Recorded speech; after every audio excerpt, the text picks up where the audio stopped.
Hi, we're going to do a couple of cast on methods and see which one that you like the best.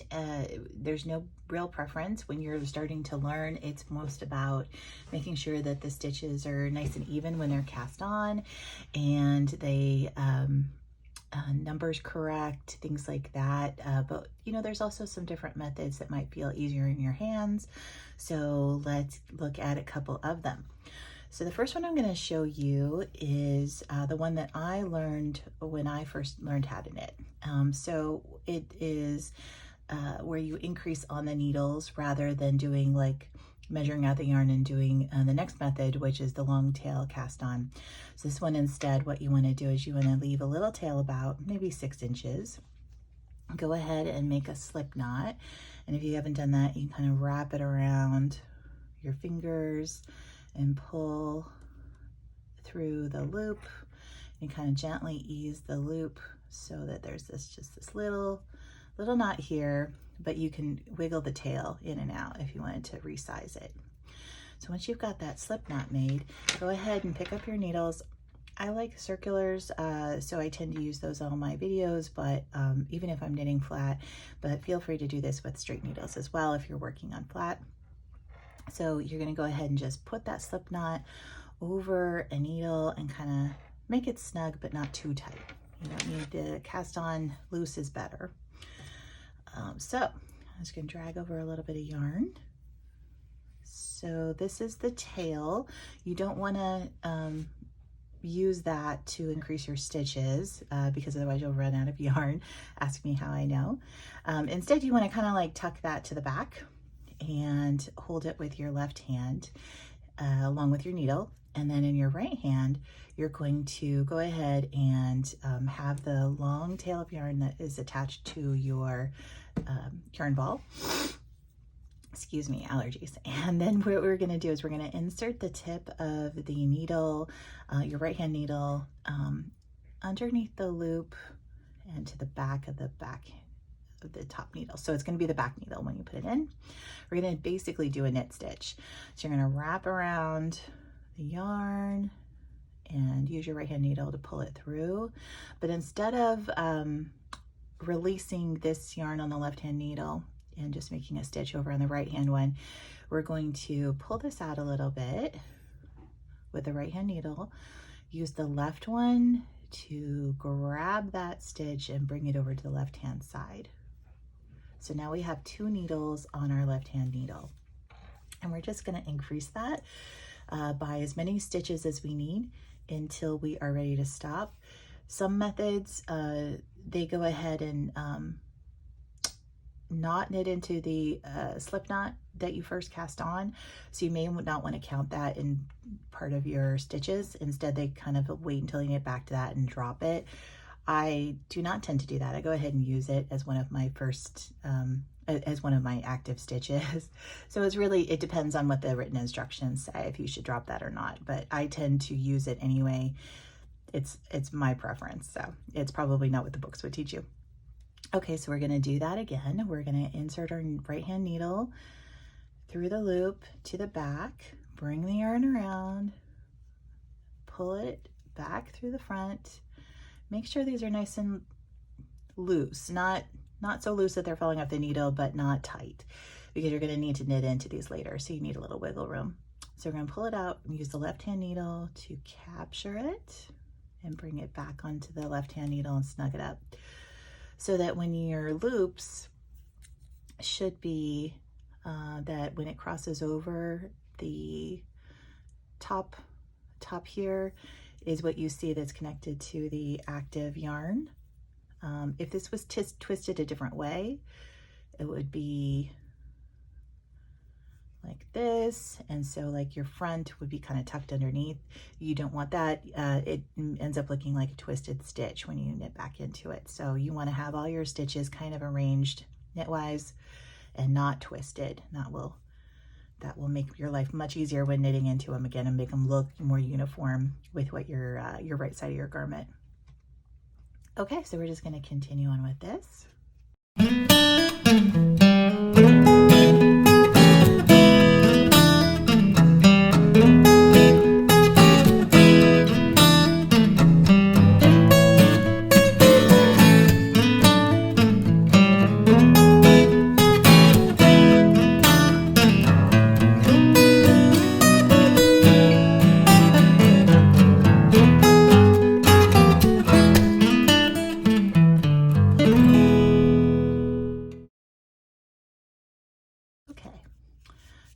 kind of space them out on your needle, your left-hand needle, and make sure they can give a little room. If they're too tight to shift around, you may need to start over. You want to make sure that you can at least get your needle back into them.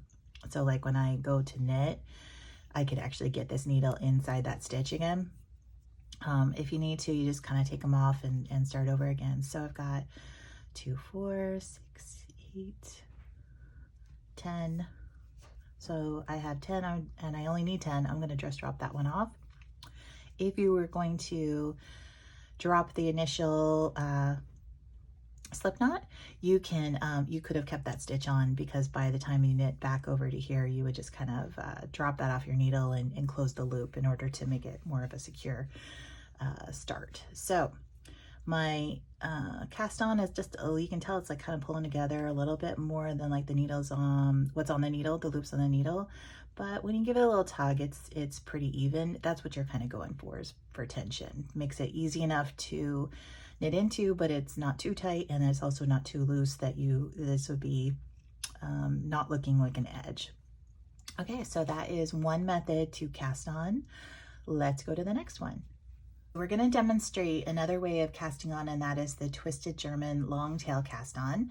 This one is nice for working in garter stitch. It's just a fast cast on. I think that it's probably my preferred one now, even though you do have to measure your yarn a little bit to make sure you have enough when you pull it out. So by long tail, it means one of the things you need to do is estimate how much yardage you need of yarn from your ball. Because of the method, we're going to be kind of using that tail to cast onto the needle. So unlike the previous method I was showing, where you don't really have to measure ahead of time, you just build as you go, this one you actually have to estimate. So I'm going to do about 10 stitches, and I also want to accommodate a longer tail so that I can weave in my ends later after finishing the project. So one way you can estimate that, there's a few ways, but the one I like is using your needle that you're going to use for the project. So if I need 10 stitches, I'm going to wrap this yarn around the needle approximately 10 times. I might round up to 12. It's better to have more yardage that you need, so you don't run it out too close, because you need a little wiggle room with your hands. So I've got my tail. I'm going to wrap this around about 10 times. And if I need a little bit more room, I snug it down. And then so those last two are my up to 12 here. So, and you can know with the tapered end, you want to make sure that you don't like measure off of the tapered end. You actually need the full shaft of the needle width. Otherwise you might have underestimated yardage you needed.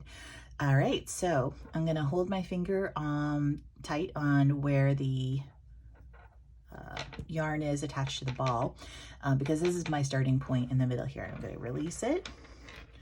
So now what I have is the end, which is this strand, and then this strand is attached to the ball. And I'm going to use this in order to do my long tail cast on.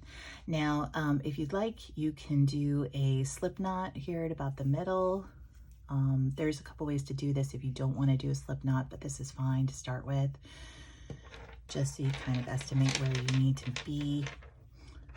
And if I was going to tighten that up, I'd probably do it over here on the end instead of the one attached to the ball, so we don't like mistakenly use up some of our yardage. Okay, so holding the needle in your left hand with the slip knot is how we had done the previous version. In the long tail cast on, we're going to hold this in your right hand, and then we're going to use our left hand to build the stitches essentially.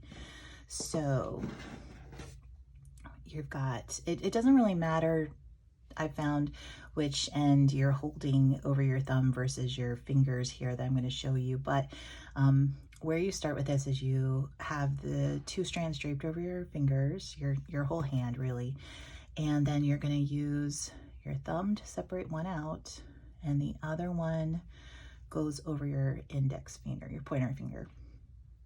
Okay, and then what you're going to do is you're going to take your needle you're going to bring it forward.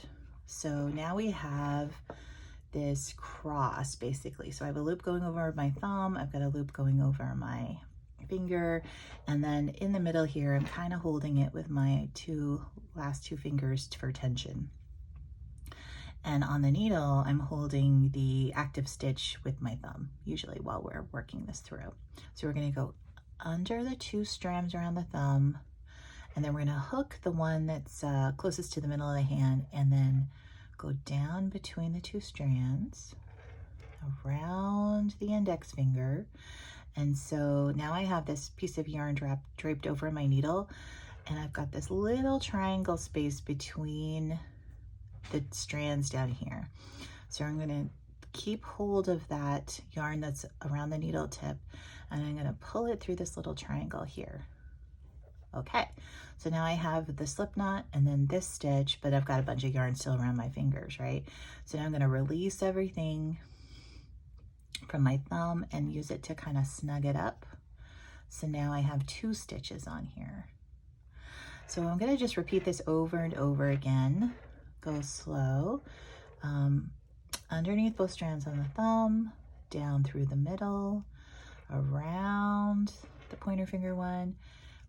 Make sure I get that tip on that strand, and then pull it through the little triangle, release the thumb, and then use it to kind of snug up the yarn. Now I have 3 stitches, and then we're going to keep doing this.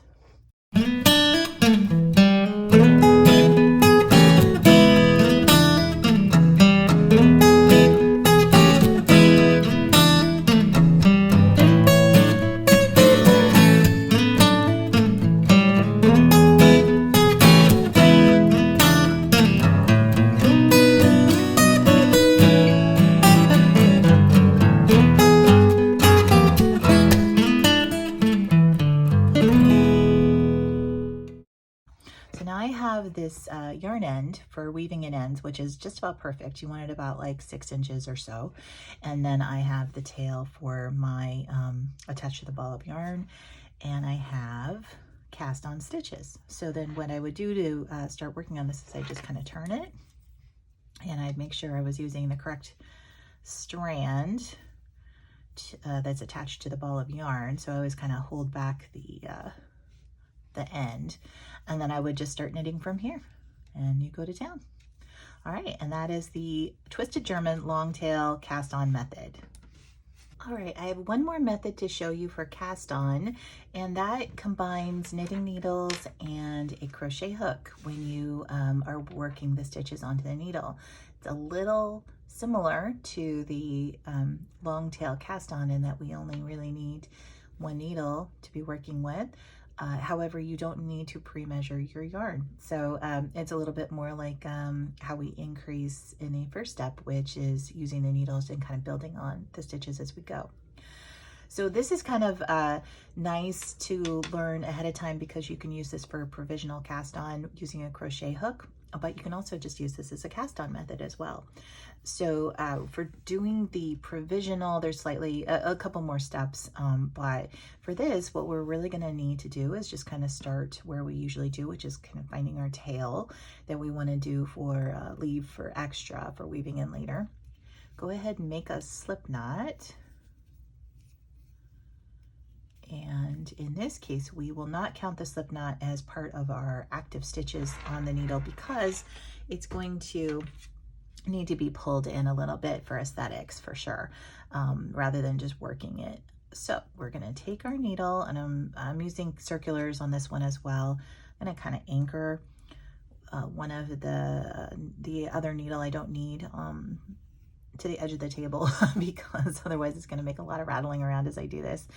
But essentially you have the slip knot, you've got your end on your needle, you've got your end, and you've got your yarn attached to the ball. So we want to make a little extra room for the crochet hook to go under this loop that's on the needle. And then you're going to hold these the needle and the crochet hook kind of parallel through this whole thing. So when we've got the tail, we're going to kind of secure it out of the way because what we want to do is be using the yarn that's attached to the ball for this. And what we want to do is kind of, you've got to hold this parallel, and we're going to go around to the counterclockwise, so on top of the crochet needle. And we're going to use our needle, crochet needle, to pull a loop through this first slip stitch, basically. And we've created a loop now on top of the needle. So that's sort of our foundation chain. All right, so we have our yarn between the two now, between the crochet hook and the knitting needle. We're going to bring it around and over the top again, counterclockwise.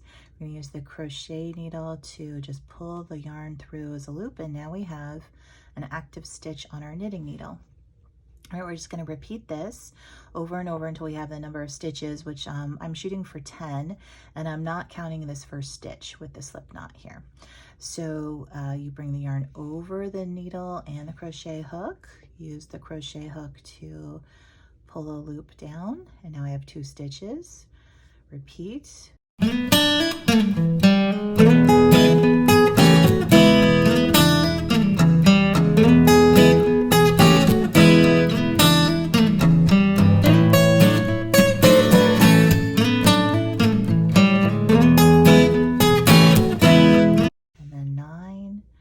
Okay, I said I wanted 10 stitches on here, and the last stitch is going to be this loop that's on the crochet hook. So you can go ahead and drop your yarn, and then you're going to use your hook to bring the stitch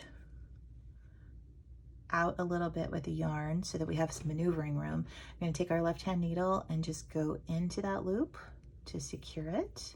And then we're going to snug it in. So now it should be basically slanted the same kind of direction as all of the rest of the active loops on your left-hand needle. And if it gets twisted, you can see it, like you can pull it off and turn it again, but we want it kind of put on there knitwise. All right, so now you are ready to go ahead and knit back across these stitches using your right-hand needle, and like normal. And then when you get to the end, you'll want to, like we said before, not knit this last stitch. You're going to let it fall off, and then you're going to kind of snug it up and weave it in when you do the weave in the ends. Okay, so that is our third method. We've got the first one was using your 2 needles to increase the stitches as you go. Then our second method was the twisted German long tail cast on method. There are many long tail cast ons, but that's one of my favorites. And then this third one is using a crochet hook to increase the stitches as we went on the left-hand needle only. So it's a combination of starting off with a method that uses the 2 needles only. Then we have like just 1 needle, but we held it in our right hand. This one was like our left-hand needle using a crochet hook. There are certainly lots of cast on methods, but those are 3 of my favorites. I hope that you have some success using those. And if you have any questions, let me know. Thank you.